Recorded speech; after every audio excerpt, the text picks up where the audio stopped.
아침에 눈을 뜨자마자 당신은 부동산 시장이 바닥을 치고 회복세에 접어들었다는 장밋빛 기사들을 마주했을 것입니다. 집값이 다시 오르고 있다며 당장 대출을 받아서라도 막차를 타야 한다는 달콤한 속삭임이 사방에서 들려옵니다. 하지만 단도직입적으로 묻겠습니다.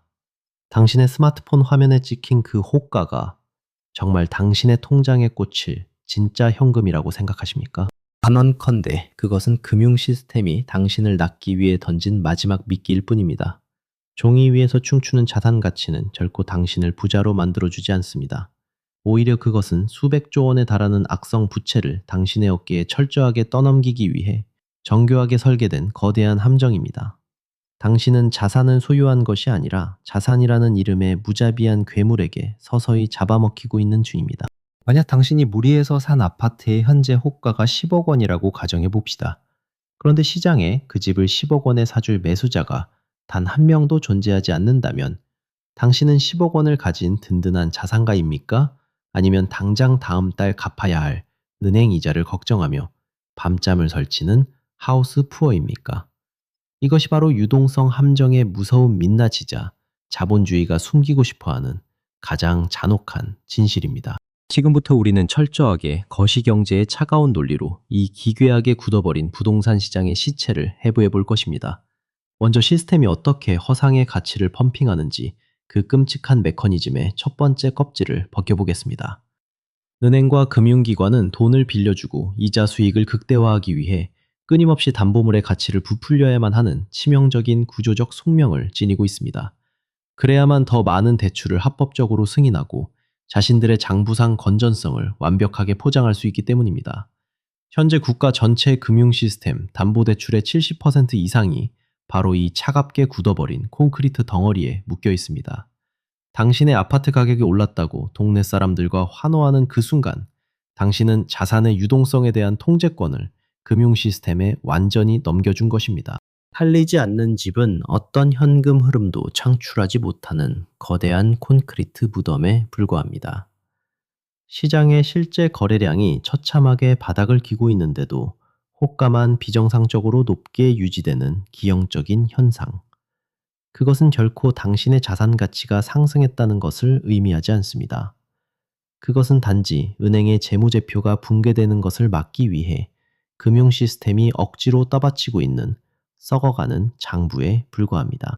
은행의 화려한 데이터베이스 속에서 당신의 집은 여전히 10억 원의 가치를 지닌 훌륭한 담보물로 기록되어 있지만 현실 세계의 길거리에서 당신은 그 집을 당장 팔아 단돈 10만 원의 빵값조차 마련할 수 없는 극심한 유동성 가뭄에 갇혀버렸습니다.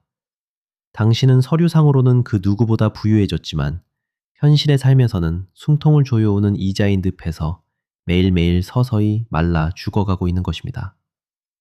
시장의 메커니즘은 감전이 없습니다. 누군가의 부채는 곧 다른 누군가의 자산이 되며 당신이 짊어진 그 거대한 빚더미는 금융 시스템의 혈관을 타고 흘러들어가 거대한 이윤의 탑을 쌓아 올리는 데 사용됩니다. 부동산 감정평가의 본질을 거시적으로 뜯어보면 더 끔찍한 사실을 알 수 있습니다. 감정평가액은 시장의 실제 수요와 공급에 의해 투명하게 결정되는 것이 아닙니다.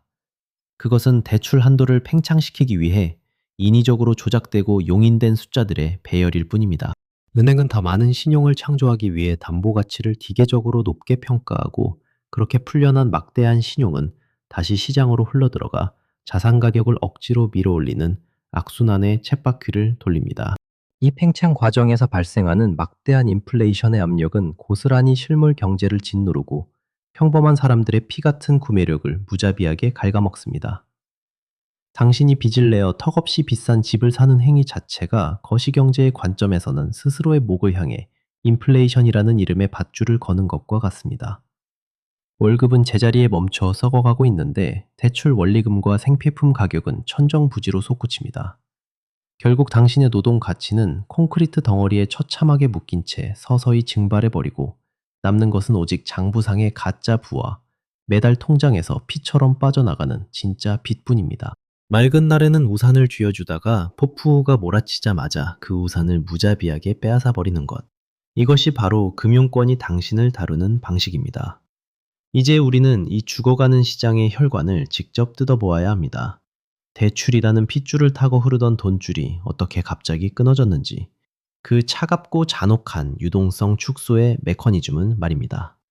인플레이션이 경제의 손통을 조여오기 시작하면 중앙은행은 어쩔 수 없이 금리라는 날카로운 칼을 빼들어야 합니다.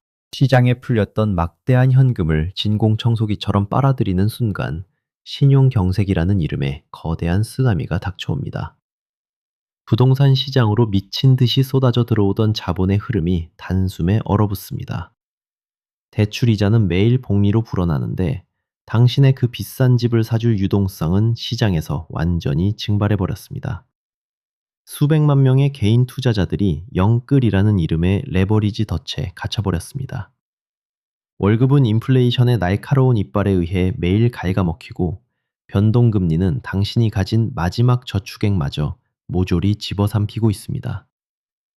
자본주의 시스템에서 돈의 흐름이 끊긴다는 것은 곧 누군가의 파산을 의미합니다. 가장 소름 끼치는 것은 이 모든 파멸이 이미 정교하게 계산된 시나리오라는 사실입니다. 굳게 닫힌 금융권의 회의실 안에서 한 최고 리스크 관리 책임자는 펜을 두드리며 차갑게 미소 지었습니다. 개인들의 부실 채권은 그냥 터지게 내버려둬. 대출 한도를 조이고 담보물은 전부 경매로 넘겨버려. 우리는 오직 무너지기엔 너무 큰 핵심 기업들만 살린다는 잔혹한 지시가 내려집니다. 그 얼음장 같은 결정이 시스템에 입력되는 바로 그 순간, 길거리와 은행 창구 밖에서는 이자를 낼 수 없어 절망에 빠진 군중들이 피눈물을 흘리며 아우성치고 있습니다. 그들은 자신들이 왜 모든 것을 잃게 되었는지 그 이유조차 알지 못한 채 시스템의 희생양으로 전락합니다. 은행은 자신의 생존을 위해 당신의 대출 연장을 매몰차게 거부합니다. 당신이 집을 지키기 위해 발버둥 치는 동안 거시경제의 거대한 톱니바퀴는 당신의 자산을 갈아 넣어 은행의 건전성을 회복하는 데 사용되고 있습니다. 이 피비린내 나는 유동성 게임에서 당신은 결코 주인이 아니었습니다. 처음부터 당신은 금리가 오를 때 가장 먼저 도살장에 끌려갈 운명으로 설계된 완벽한 먹잇감에 불과했습니다. 당신은 진정으로 안락한 노후와 가족의 행복을 위해 집을 샀다고 착각하십니까? 아니요. 당신은 스스로 은행의 톱니바퀴 속으로 걸어 들어가 앞으로 30년치의 노동력과 인생을 통째로 헌납하는 끔찍한 노예 계약서에 서명한 것 뿐입니다. 이제 우리는 썩어 문드러진 이 시장의 마지막 뼈대를 확인해야 합니다. 이 잔혹한 시스템이 거품 붕괴의 순간에 어떻게 대중을 제물로 바치는지, 그 피비린내 나는 메커니즘을 폭로하겠습니다. 시장의 거대한 거품이 마침내 터지고 시스템이 붕괴될 위기에 처하면 금융 권력과 정책 이반자들은 즉각적으로 거시경제의 룰을 조작합니다.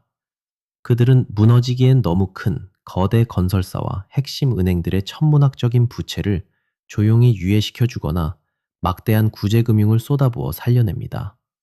하지만 당신은 다릅니다.